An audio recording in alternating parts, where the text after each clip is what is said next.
আসসালামু আলাইকুম ভিউয়ার্স, আজকে আপনাদের সামনে আমি সামান্য লুচি বানিয়ে দেখাবো। ঘরে খাওয়ার জন্য কিছু 3 কাপ ময়দা নিয়ে নিয়েছি। তার মধ্যে পরিমাণ মতো তেল এবং লবণ দিয়ে তেল এবং লবণের সাথে ময়দাকে ভালোভাবে মিশাতে হবে যতক্ষণ ময়দা আপনার ডো তৈরি করতে পারছি ততক্ষণ ভালো মতো করতে হবে। দেখুন, ভালো মতো মিশিয়ে ডোটাকে এমনভাবে তৈরি করতে হবে যেন হাতে মুঠি করলে এটা ঝরঝরে হয়ে যায়। তারপর আস্তে আস্তে অল্প অল্প করে পানি দিয়ে ডো তৈরি করতে হবে। একবারে পানি দেওয়া যাবে না, অল্প অল্প করে পানি দিচ্ছি। লুচি অনেকেরই, বেশিরভাগ মানুষেরই পছন্দ, আবার অনেকেরই পছন্দ না। তো আমার ছেলে খুব পছন্দ করে, তাই ওর উদ্দেশ্যেই এটা বানাতে হচ্ছে। 10 মিনিট আমি রেখে দিয়েছিলাম ঢেকে। এখন যে বেলে নিচ্ছি ছোট ছোট করে।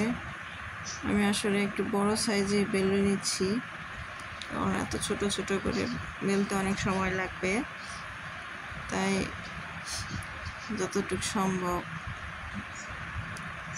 সমান করে বেলতে হবে। লুচির জন্য এত গোলও হয় না, না হলেও সমস্যা নাই, তবে শেপ তৈরি করে নিলেই হইল রুটির মতো। এইভাবে আমি প্রথমে লুচিগুলো বেলে নিব, তারপরে তেল রেডি করে তেলের মধ্যে ভেজে নিব। আমার প্রায় রুটিগুলো তৈরি হয়ে গেছে লুচির জন্য। আমি তেলের মধ্যে দিয়ে দিলাম। প্রথমটা খুব একটা সুন্দর হয় নাই, তারপরেও দেখি পরেরগুলো কেমন হয়। প্রথমবার বানাচ্ছি তো। এরপর গরুর মাংস দিয়ে লুচি তরকারি খুব ভালো লাগে। সেকেন্ডটা দিলাম, দেখুন কেমন হয়। আশা করি এটা ভালো হবে। এভাবে তৈরি করে আপনারা বাইরে থেকে না কিনে ঘরে বানিয়ে খাওয়াতে পারেন বাচ্চাদেরকে। বিশেষ করে আমার ছেলে ভাজা পোড়া খুব পছন্দ করে, তাই ওর উদ্দেশ্যে এটা বানালাম বিকেলের নাস্তা।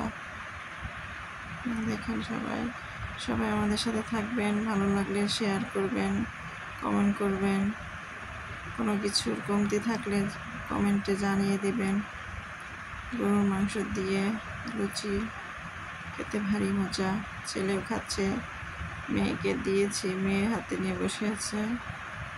সে বুঝতেছে না কি করবে, মাথায় দেখতেছে। সে ঘুমিয়েছিল, আমরা খেয়ে নিয়েছিলাম, তার জন্য একটা রেখে দিয়েছিলাম। আর সে এটাকে খাওয়ার চেয়ে বেশিরভাগ নষ্টই করে। তারপরে ওর হাতে দিই যেন হাতে ধরে খাওয়া শিখে। এই জন্য সে যতটুকু খাইছে তার চেয়ে বেশি নষ্ট করছে। তারপরেও সে যে খাচ্ছে একটু একটু করে, এটাই শান্তি। নষ্ট করুক, বিছনা নষ্ট হয়, সব কিছু নষ্ট হয়, তারপরেও বাচ্চাদের হাতে খাবার দিলে সে শিখবে নিজের হাতে তুলে খাওয়া। সেই মজা হয়েছে। সবাইকে অসংখ্য ধন্যবাদ আমার ভিডিওর সাথে থাকার জন্য, এবং আমাকে লাইক, কমেন্ট, শেয়ার করে আমার পাশে থাকবেন। সবাইকে অসংখ্য ধন্যবাদ। আসসালামু আলাইকুম। ভালো থাকবেন সবাই। Bye bye, tata.